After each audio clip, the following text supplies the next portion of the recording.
把头抬起来。果然与众不同，眉清目秀，轮廓柔美，一头秀发也果然乌亮动人。啊！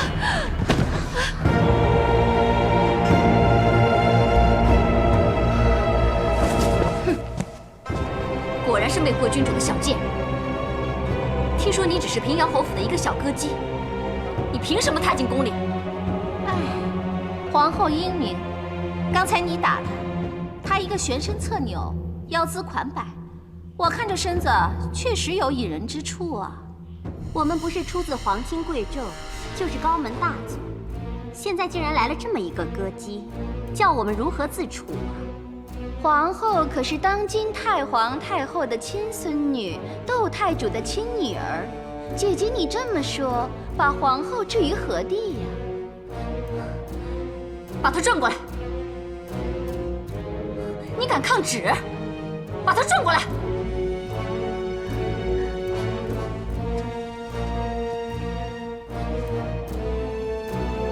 皇上驾到！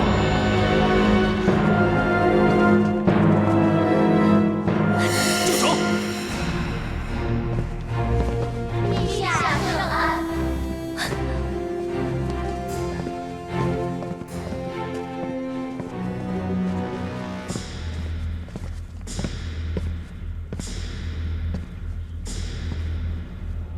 陛下圣安。皇后平身吧。平身。谢陛下。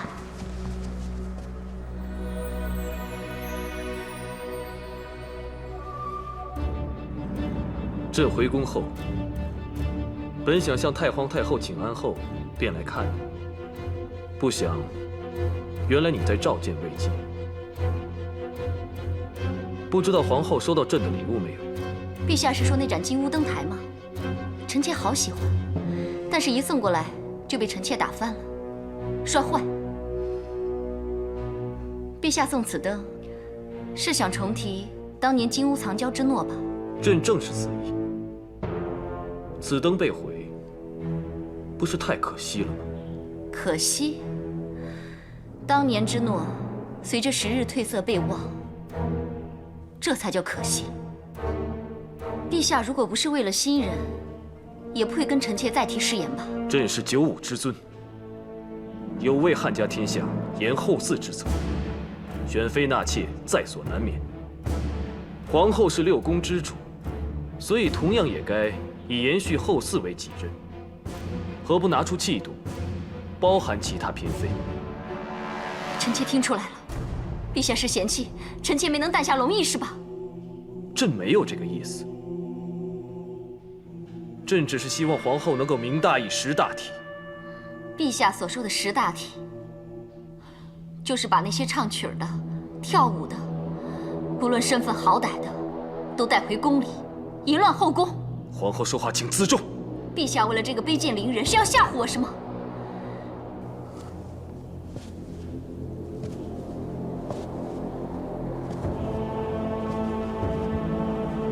既然我是六宫之首，这狐妹子由我来管。皇后，你要管后宫，就要先给其他妃子立个榜样，对你的夫君恭顺守礼，对大汉的天子尊敬服从，而不是胡闹放肆。堂堂大汉天子，何以动此大气呀？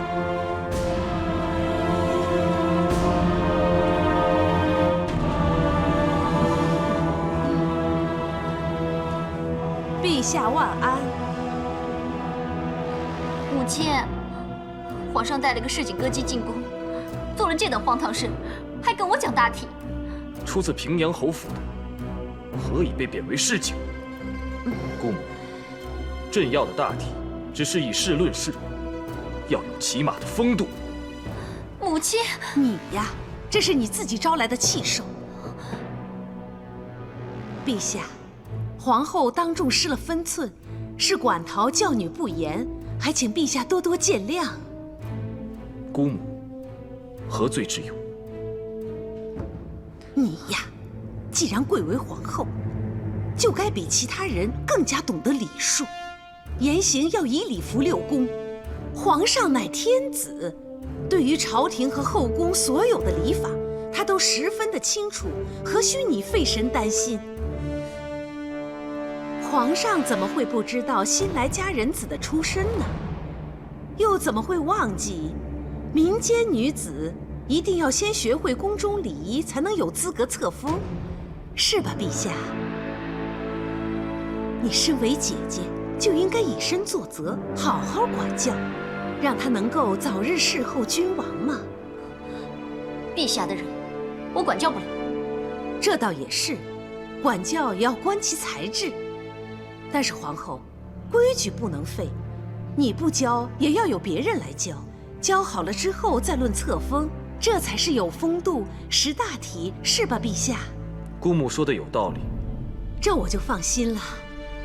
对了，陛下，刚才去向祖母问安的时候，有没有提到带歌姬入宫这件事啊？皇太后知道此事后，听说好像很不高兴。不过呢，既然陛下会处理得当，想必皇太后也不会再气恼了。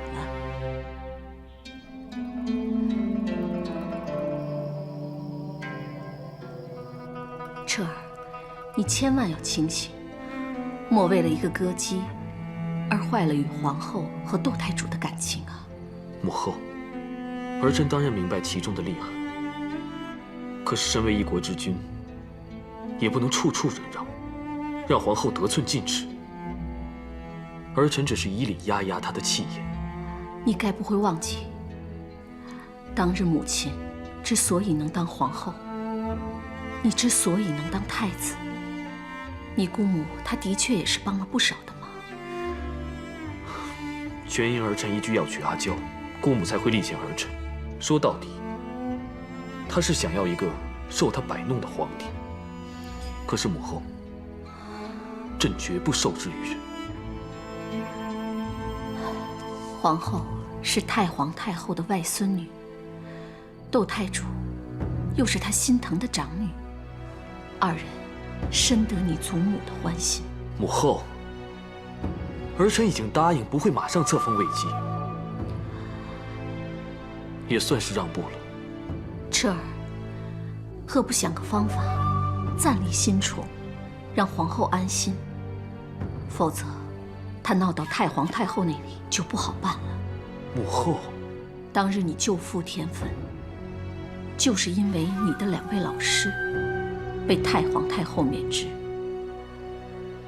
可见我这个皇太后实在没有能力为你们遮风挡雨。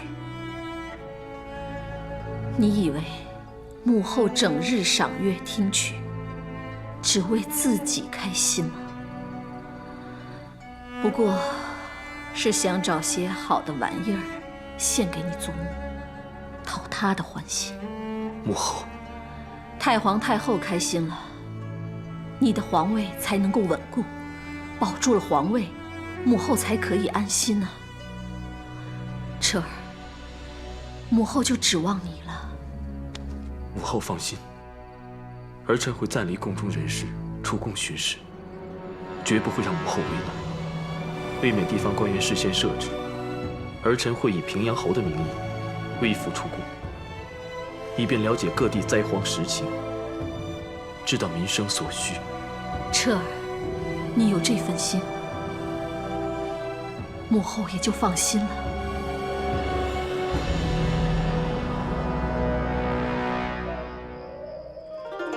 不嫁不色，不受不猎，却是高门大户的写照。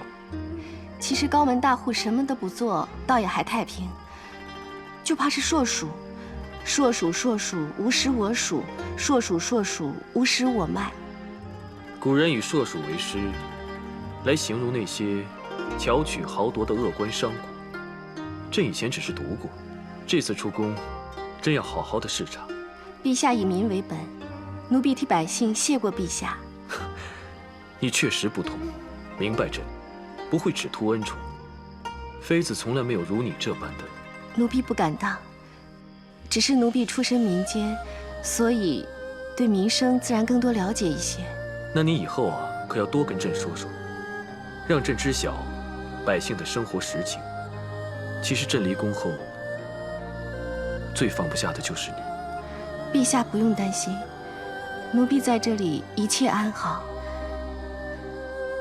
只要陛下心里有奴婢就好。朕在外面，每个清静的夜晚，只要看到这片浩瀚的星空，便会想起子父，你知道吗？朕第一次看见你的眼，就觉得里面藏着星海，闪耀生辉。奴婢第一次见到陛下的眼眸，就像是在满天的繁星中见到最亮的那一刻，让奴婢感到无比温暖安心。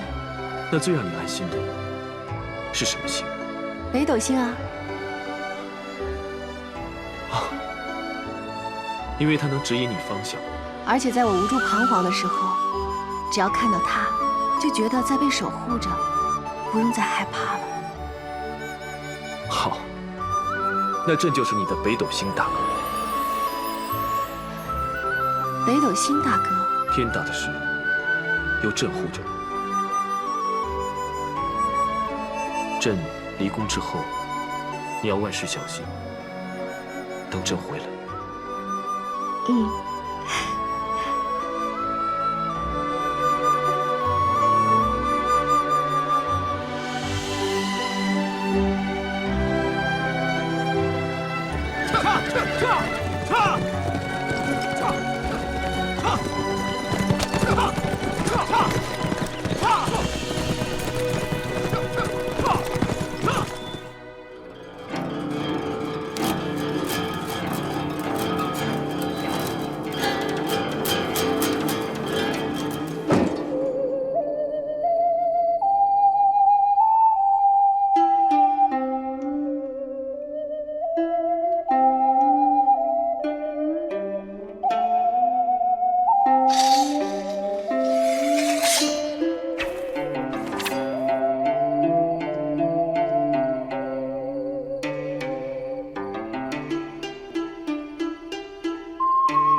护皇上，至死忠心。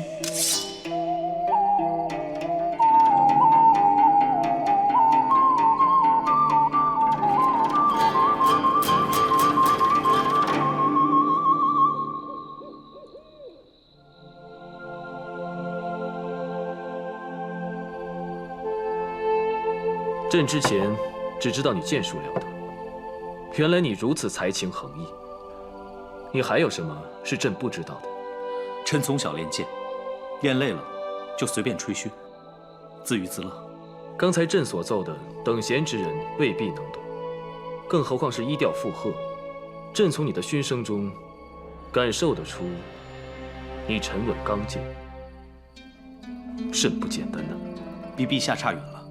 陛下的琴声中可见凌云壮志，雄壮豪迈，其浩然之气都在心中。可惜心中所怀凌云壮志，要掌握实权，才能得以尽数。乌云蔽日，只待清风。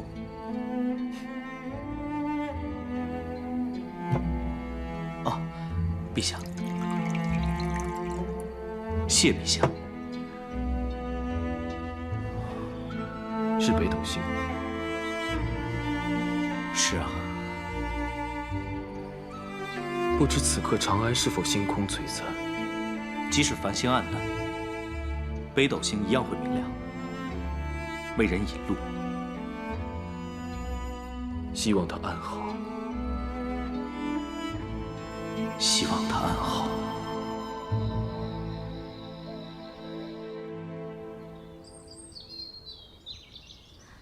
瑞姬最熟悉宫中规矩，是先祖孝文皇帝的宠妾，就是年纪大了，身子弱，需要有人照顾。瑞姬一定会将所知的相授，你要向她好好学习。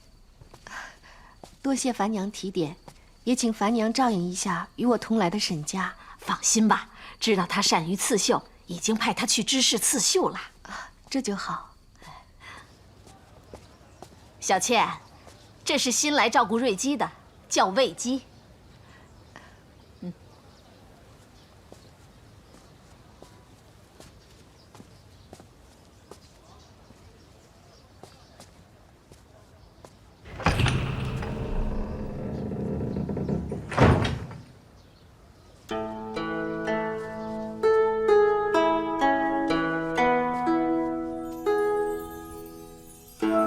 瑞姬，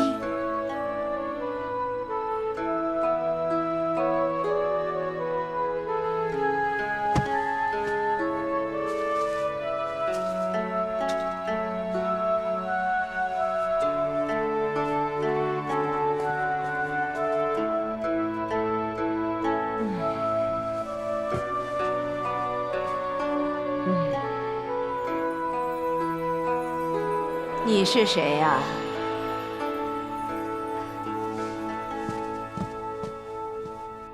奴婢卫子夫。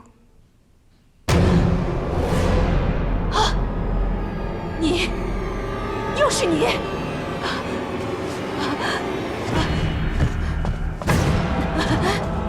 瑞姬，瑞姬，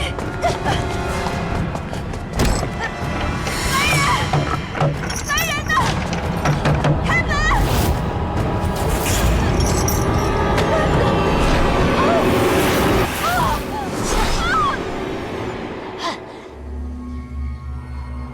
谁？谁？谁？谁？出来！出来！出来！出来！出来！出来！出来！出来！出来！你是谁？怎么在这里？你要知道，你进来了就出不去了，何必呢？都这么多年过去了。还是不肯放过我，是他派你来的吧？你要知道，想要害我可没那么容易。不，奴婢是新来的佳人子，来向瑞姬学习宫规。宫规？哼，早说嘛！不以规矩，不成方圆。宫中的规矩必定要学，可宫里的事岂能仅靠这规矩二字？个中的权谋计算要学的多着呢。我以后再教你，退下吧。诺。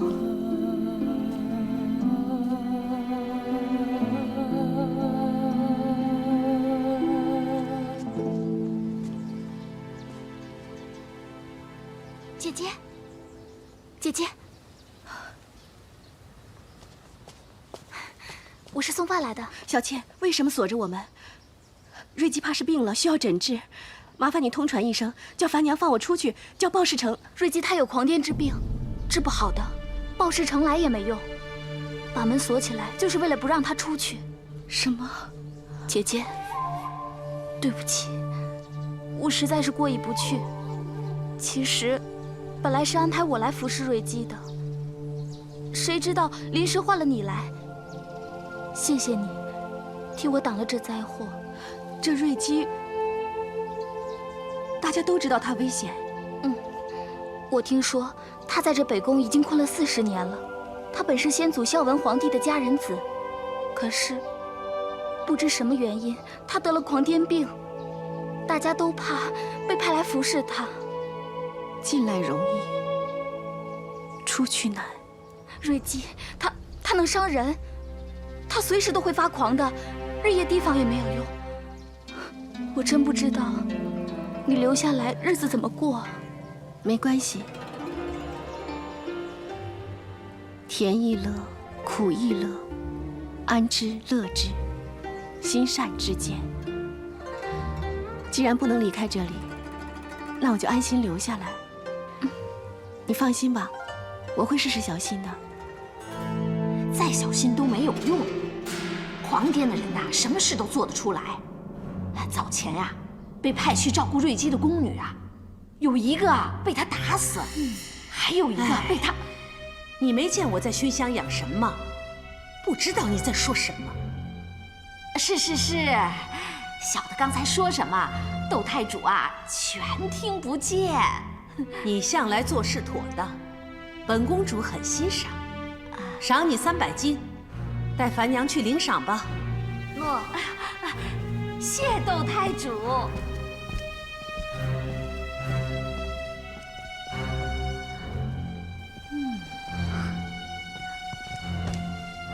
母亲，情况如何？你放心吧，那瑞姬随时会发狂伤人，卫子夫很快就会被活活打死。瑞姬她一把年纪，万一伤不了人，反而让她占了上风，那可怎么办啊？那就更好。以前呀，有宫女为了自保，用烛台打伤了瑞姬，后来那宫女被斩首示众。瑞姬不过是祖父一个失宠的佳人子，哪会伤了她就要处死啊？你们晚辈不知道各中玄机，那瑞姬的身份可不是那么简单的。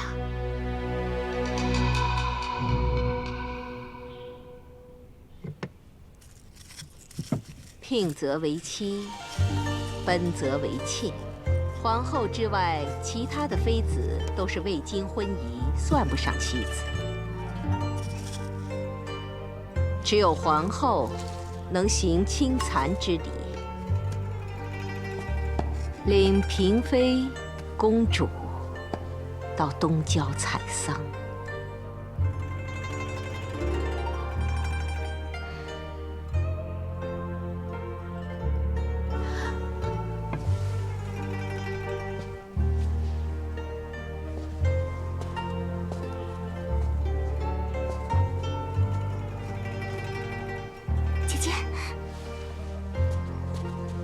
姐姐，你还好吧？我还好。对了，你替我去看沈家了吗？当然有，他很好，你就放心吧。只是知事事忙，他给累坏了。在我心里，你是在代我受罪。只要你在这里能安然，我就放心了。别担心，其实只要不打扰他，不引他注意就没事。那就好，姐姐，那我先走了。你自己一定要小心呐。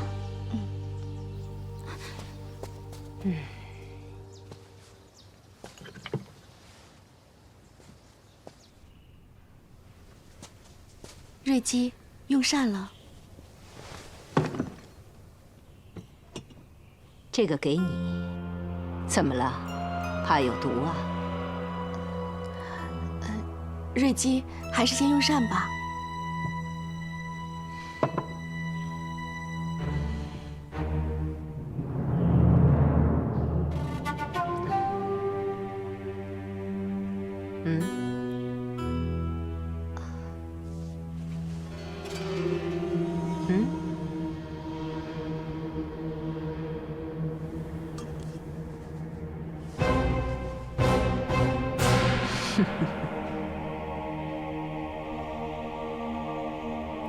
你知道，在这世上，哪种死法是最痛苦的？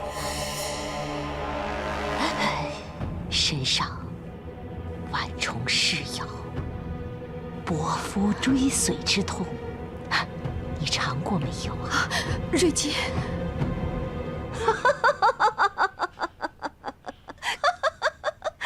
看你吓成这样子，没事的。好吧，看在你肯喝我的甘草汤份上，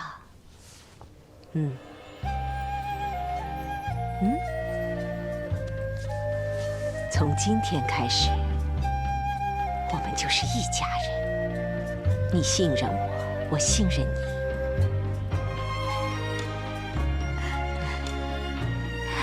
来，我们用膳吧。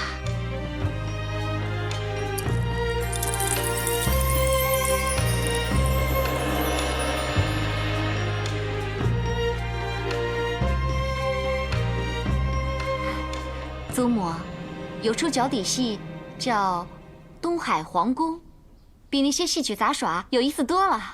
娇儿，你说说看。这个故事讲的是一个叫皇宫的东海人，他年少时学了一些法术，这法术可以擒虎捉蛇，兴云雾，造山河。有这么厉害？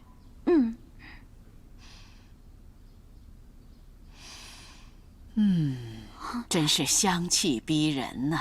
祖母，你答应过我，全部涂好才闻到。啊，行，啊，你说那个皇宫后来怎么样了？啊，谁动了哀家的玲珑双蝶不摇？太皇太后息怒！你们的管事没告诉你们，其他的都可以修整擦拭，唯独这玲珑双蝶却是不能碰的。把事物都放回去，叫你们管事下个月派个老练的来。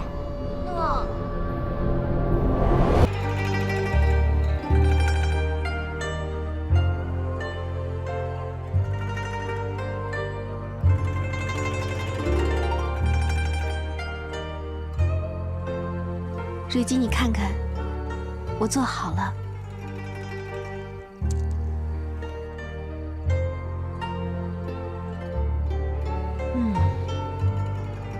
好香啊！算你聪明，我一顿饭的功夫，你就把这个做好了。好，值得我再教你盥洗之礼。谢瑞姬。足容重，目容端，手容弓，头容直，气容肃。请瑞姬灌手。很好。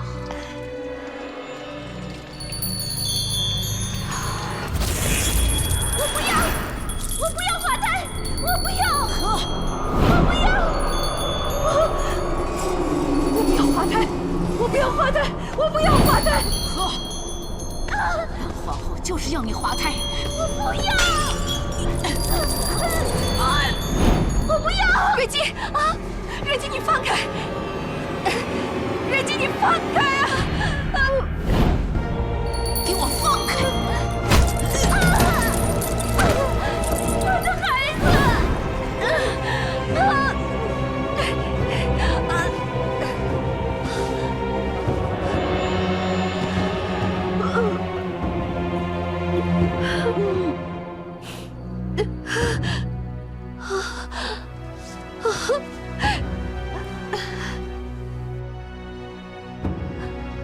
我的孩子，母亲保不住你。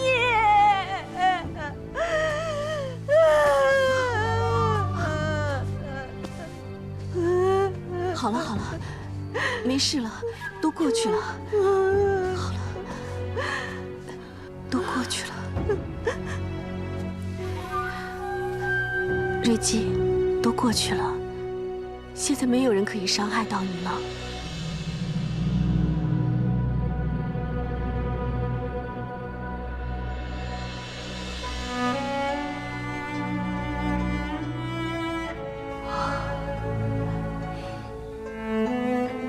我刚才对不起啊。没事，过一阵子就好了。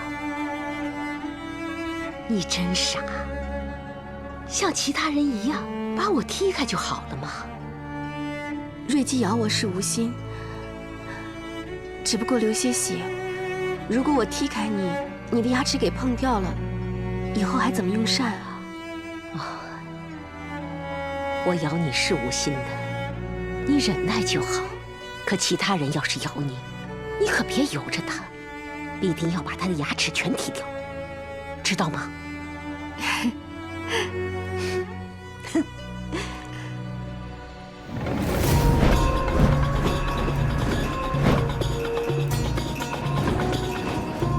娇儿，你怎么这么快就灰心丧气了？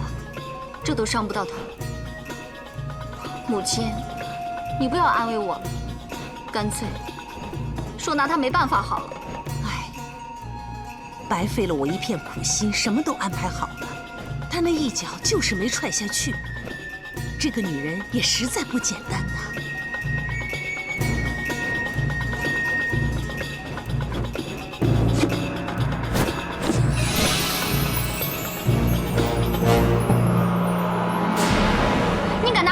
我！小人知罪，请皇后恕罪。退下。诺，小人告退。娇儿，你勿需紧张。那花虽有暗刺，始终伤人有限。那倒未必。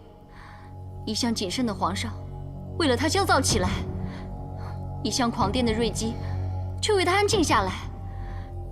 母亲，你说我能不紧张吗？唉，既然这次那颠覆没伤着他，他也没伤着那颠覆，那不如救。母亲，难道除了铃声，还有别的办法，可以让瑞姬发狂？何须让他发狂？他没有弄死那小贱人，那就让那小贱人弄死他。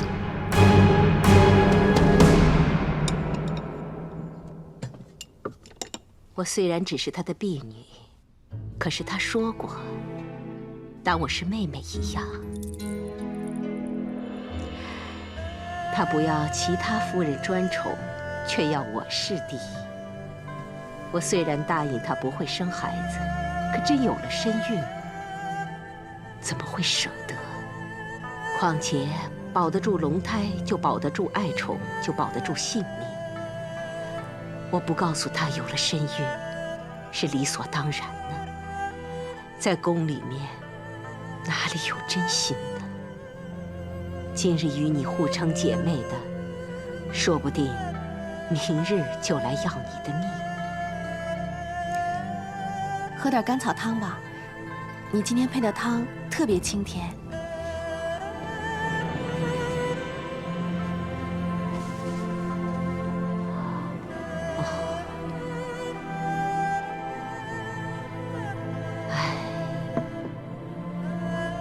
你真是个好女子，但世间瞬息万变，你必须要好好保护自己，知道吗？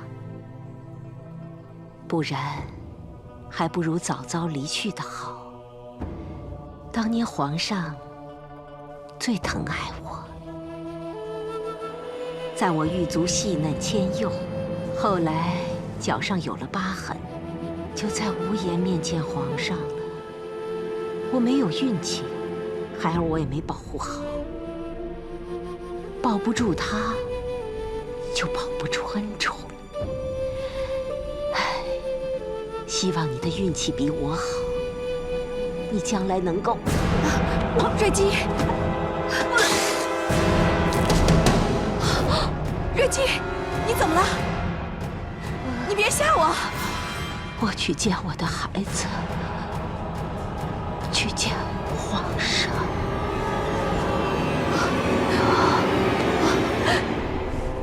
你别吓我！来人呐！来人！来人呐！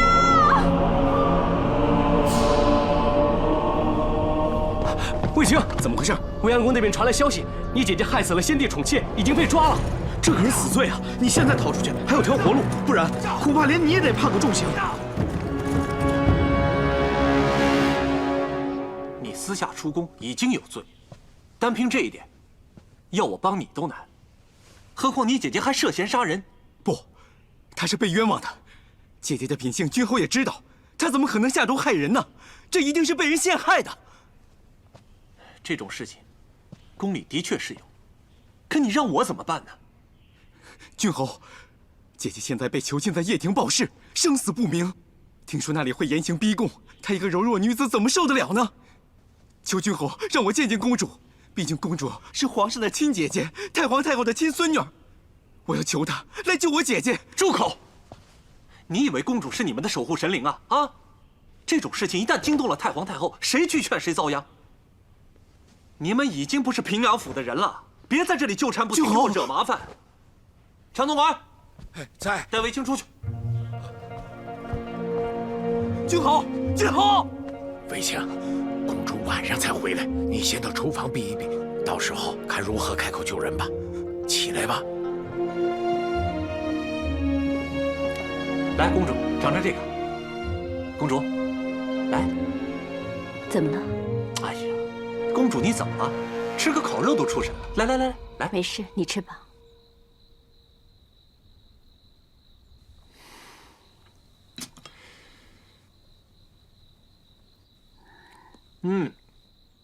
这一寒真不简单，肉不错。这是什么肉啊？跟之前不太一样。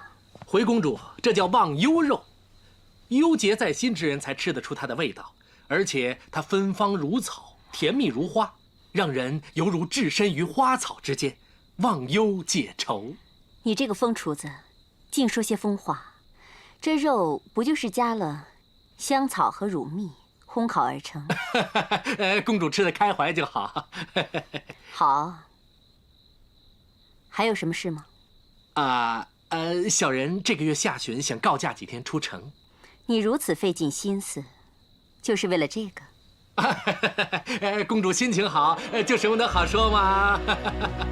看你嘴甜，准了。谢谢公主。公主，哎，大胆，你怎么还在？公主，常总管，把他拉出去。公主，我姐姐她……不用说了，我都知道了。求求公主，救救她吧。卫青，我不是不想帮你，只是后宫之事向来都是皇后做主。别说我已经外嫁，就算我身在宫中，也无权干涉。更何况皇上又不在宫里面，就算我有心帮忙，我都无能为力。公主，现在只有公主能救她了，求求你了，公主，公主，你就救救她吧！啊！公主，哎，你没事吧你？还好这汤不是很烫啊。公主，你没事吧？卫青，你没事吧？公主没事就好。一寒，你怎么这么不小心呢？小人该死，小人该死。念在你今日准备了美味的烤肉，我就饶你一次。谢谢公主。皇太后对烤肉也是非常的喜欢，我也许久没有进宫向她请安了。小人马上准备烤肉的材料进宫。谁说要进宫了？啊？思和，公主准备明天进宫。诺。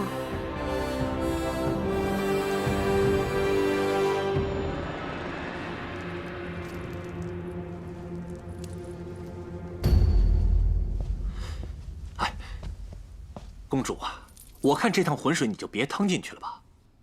第一呢，你送卫子夫进宫，已经得罪了皇后，如今干涉后宫，她定以为你故意跟她过意不去，而姑母护女也会怪罪于你。第二啊，这死的据说是太皇太后的人，你这样去说情，她会觉得你护着下人都不护着她。第三，母后啊向来依顺太皇太后和姑母。你把他老人家扯进去，若他惹怒了这两位，定会埋怨于你呀。哎呀，为了救这个歌姬，却得罪了大汉最具权威的4个女人，你何苦呢？啊？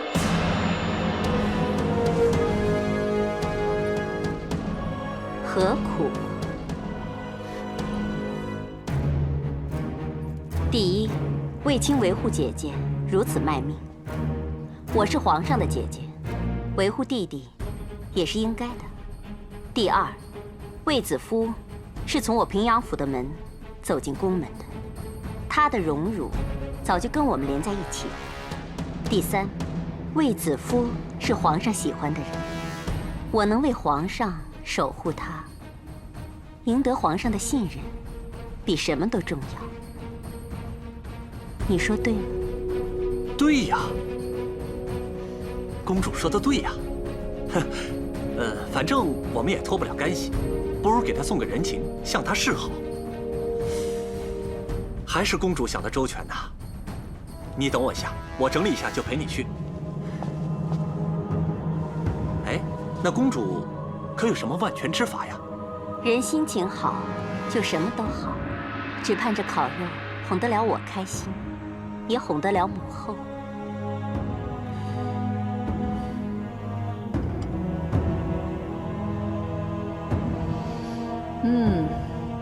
真香啊，真不错。谢皇太后夸赞，小人再弄些不同风味的，让皇太后尝一尝。要是比这兔肉好，就赏你2锭金子。小人先谢过皇太后。母后，祖母也爱吃烤肉，待会儿叫一涵备一些，今天晚上送去长信殿吧。不必了，太皇太后说了，素食7日，无事不见客。难道和瑞姬的事有关？不知祖母和瑞姬是何关系，竟为此素食7日。对了，听说瑞姬以前是……哎呀，宫里宫外流言蜚语从来不断，真伪难辨。母后无力禁止，也无意追查，是也非也，你们就当耳旁风吧，免得惹祸上身。母后言之有理，但是卫子夫本是我府中之人，人已送，祸已惹，只好想法子补救。女儿啊，既知闯祸，更要置身事外呀。哎，明白，我们明白。母后放心，这件事情我们一定会置身事外。只不过是皇上对这个卫子夫的确是非常在意，所以我们才……皇上更不能为一个歌姬跟太皇太后过不去嘛。那是，那是。好了，今日这烤肉也吃够了，你们都回去吧。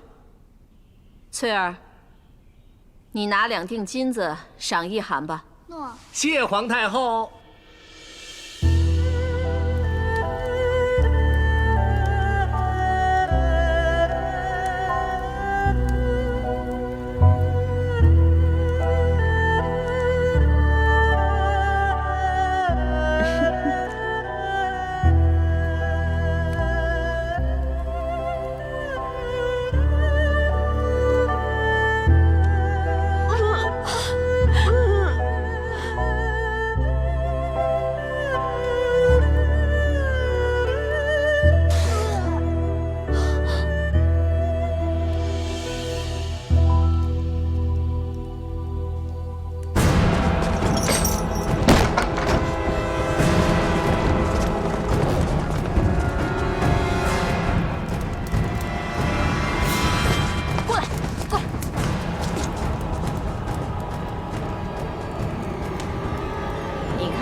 这些玩意儿见过。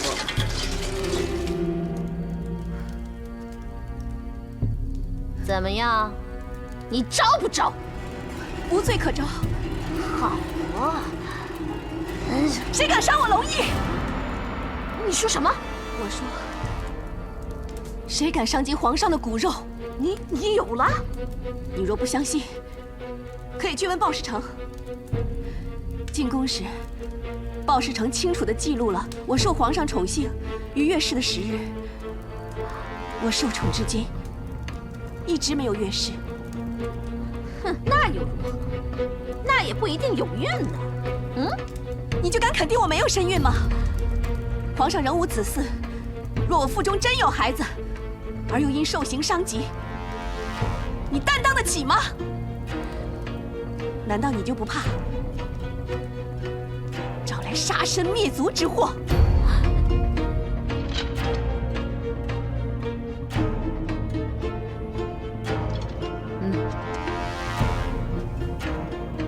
确实是1个月都不到。哼，这个低贱的歌姬，竟敢用肚子来护身，那凡娘也真是没用，吓得不敢入刑。哼，我偏要对着她的肚子踢打鞭烙，看是肚子能护住她，还是她能护住肚子。娇儿，别生气，你坐下，坐下呀。一切都记录在案，你现在去动了他，万一出了事，怎么向皇上交代呀？就差这几天了，你暂且忍一忍。我相信他也不过是缓兵之计，就让他多逍遥几天吧。母亲，你知不知道我担心什么？缓兵之计倒还好，要是真的怀孕了，那我怎么当这个皇后啊？要是她没身孕，死罪肯定逃不了。如果真的有了，我要让她死得更惨，但是不能死在掖庭啊！跟你脱了关系之后，哼，我保证要让她尸首无存。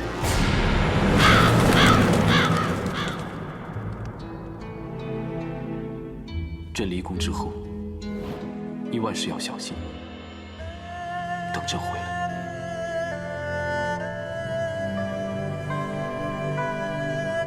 宫廷险恶多诡，今日荣耀不保证明日安然。除非你有皇子，或许能保住你的性命。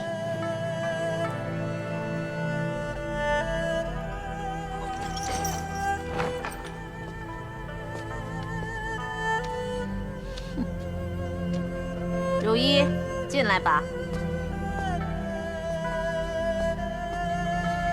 日子到了，知不知是你的吉日，还是你的忌日？如一，有劳你给她把把脉，好看她怀了没有。不用了。难道月事来了？这个来了，那龙种岂不就是没了吗？啊？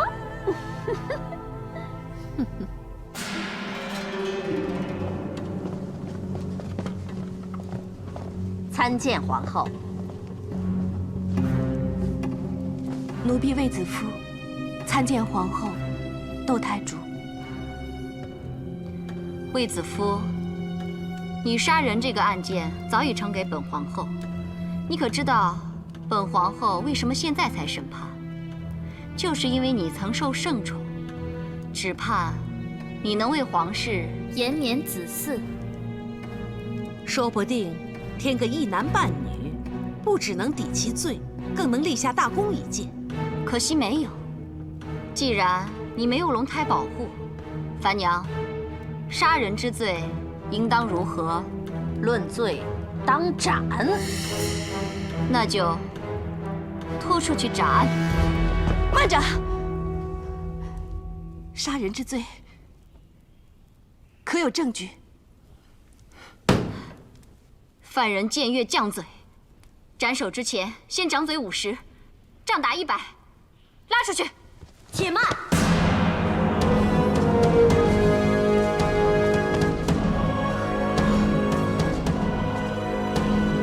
参见公主。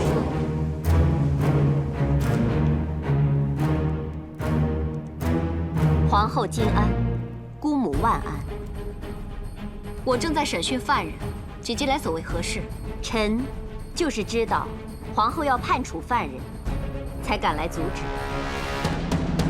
我尊重公主，乃皇上亲姐，叫你一声姐姐。可是公主也该尊重我，乃皇后，后宫之首。后宫之事，是非对错由我定夺；后宫之人，生死荣衰由我旨意。岂是公主你能阻的？把卫子夫拉下去，先用刑，然后斩。诺，不能斩。谁敢不听命？皇上，后宫之事，臣自不敢干预。但皇后刚才也说了，我是皇上的亲姐姐，事关弟弟家人的生死，身为姐姐，当然要通知皇上。也许是天意，皇上本已启程前往上郡，竟然让平阳府信使赶上报讯。如今皇上已在回宫路上，并传来手谕。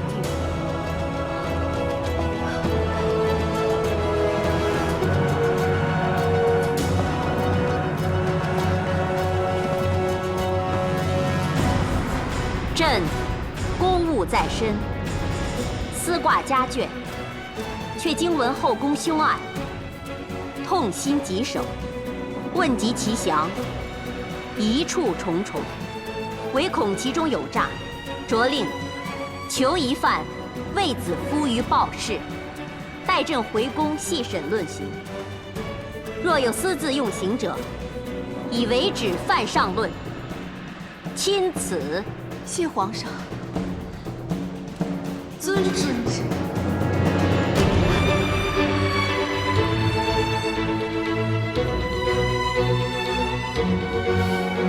皇上驾到！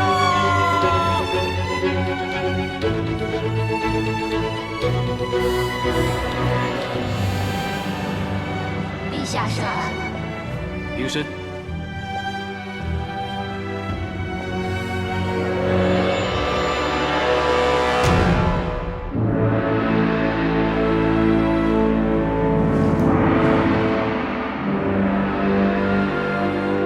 陛下，后宫乃臣妾分内之事，陛下干涉，既与理不合，也致臣妾颜面威严于无存。今后臣妾如何统帅后宫？还请陛下让臣妾主理此事。朕无意干涉后宫之事，但牵涉人命，事关重大，朕也想了解是非对错，不想朕的皇宫徒添冤魂。冤魂已添，是非已明，杀人偿命，就是给冤死者还以公道。既说杀人，有何理据？瑞姬殿内只有魏姬一人，膳食由叶庭私膳房供应，二人同吃，却只有瑞姬中毒，分明就是魏姬下毒杀人。皇后亲睹魏姬下毒吗？即使没有，那他人也无下毒的机会。又有宫人守卫亲睹吗？既说二人独处，又何来目击者？那在魏姬身上搜到毒药了吗？毒药已下，又从何处搜寻？魏姬身处深宫，找到给她毒药的铜矛没有？或是魏姬进宫之前早已备好毒药，并无接应？或是，那魏姬是否供出杀人缘由？可能受不了瑞姬严厉教导，杀人泄愤，以逼劳苦。可能。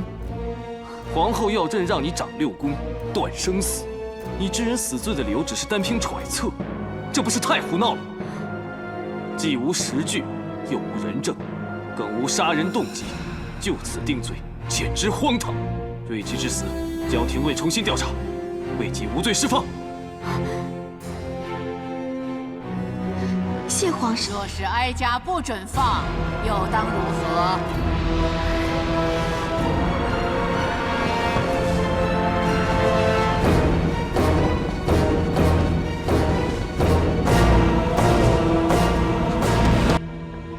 太皇太后金安。太皇太后金安。陛下。都起来吧！谢太皇太后。祖母何以御尊到此？哀家知道，皇帝和皇后在审理后宫凶案，哀家怕有偏颇，所以特来看看。魏姬杀人只是片面之词，并无杀人动机或人证物证，故孙儿将其释放。魏姬之死，交廷尉调查。母后，陛下，我有人证，可凭据皆动机。那就宣证人吧。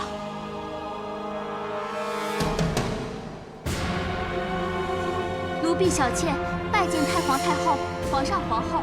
免礼了，待会儿问你什么你就答什么。诺。小妾，魏姬如何对待瑞姬？快讲出你所知所闻。禀太皇太后、皇上皇后，奴婢每日送饭食于瑞姬和魏姬，常闻魏姬埋怨照顾瑞姬辛苦，更恨瑞姬偶尔发狂，让其身心受伤。我闭嘴！奴婢没有撒谎，这是瑞姬所咬。魏姬曾说，恐怕不知何时会再受瑞姬痛打，深恐性命堪虞，为求自保，得先下手为强。小妾，我跟你无怨无仇，你为何诬陷我？子夫，对不起，但在太皇太后、皇上皇后面前，我不得不说实话。不，你还说，反正瑞姬狂癫吓人，她死了也没有人疼惜，到时候定能脱罪。你撒谎！我没有说过。既然人证动机都在，就按罪处死吧。来人，在。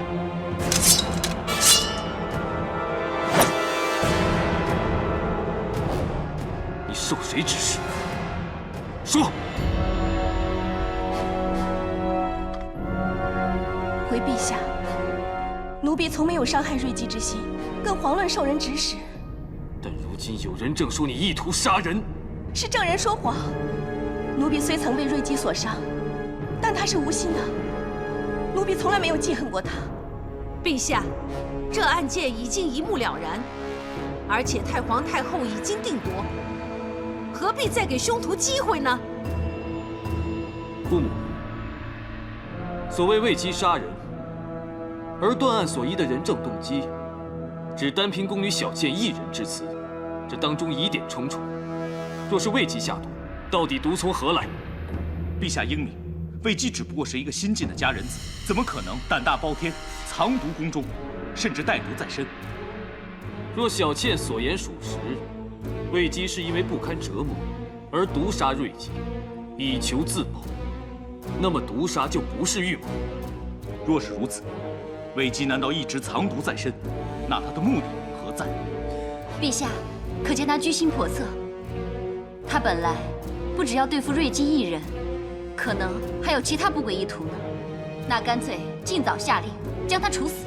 看来皇后也认为此事所牵扯的，不只是老宫人被杀，而是另有玄机，那就更不能就此结案，非严加细查不可。陛下，臣总觉得还有些疑处，也许当中有不可告人的阴谋诡计。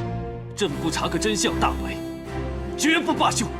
陛下，一个奸险女子私带毒物入宫，有害人之意也好，有自保之心也罢，反正她用毒杀人就应该伏法。哼，所谓阴谋，不过只是猜测而已呀。就算真的要查，也未必能查得出来呀。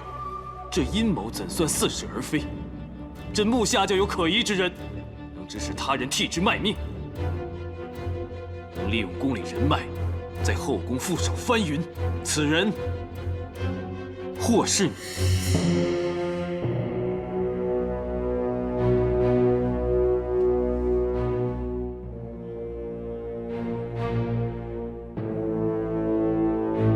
平阳公主。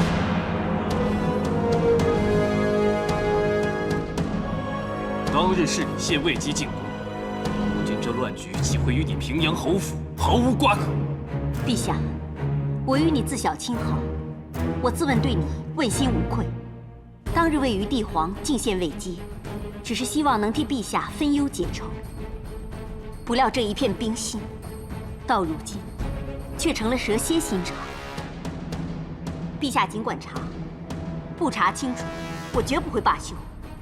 我倒要看看能查出我平阳公主有什么阴谋诡计。好，若查出有什么来，即使是至亲，朕也必严惩。要不然就愧对祖父祖母了。彻儿，你为了查究这宗案子，把你亲姐姐都牵扯进去了，甚至连你的祖母和祖父都搬出来了，是不是啊？祖母，孙儿知道。这瑞姬曾是祖母侍女，祖母此番亲来听审，足见主仆情深，必不想瑞姬死得不明不白。孙儿为了祖母后代下人的情分，还有祖母的名声，一定要查出真相。好，就依你。谢祖母。母后，祖母，哀家给你5天时间。等候，臣在。立刻将魏姬、樊娘、小妾一并带去非常殿。诺。祖母，我乃6宫之首，此案的犯人与证人理应交由我来管。祖母，此案非比寻常，未必只涉后宫，可能牵连朝廷。好了，都不要说了，大家都别争了，全由哀家来看管。樊娘和小妾暂时安置于长信殿配殿，平阳府有关人等留居皇太后的长秋殿中，不得踏出宫门半步。至于魏姬，将她单独囚于望星阁。彻儿，5天期限之内，哀家必保她安然无恙。要是你能证明与她无关，哀家马上将她释放；否则，哀家就以他的人头祭奠瑞姬。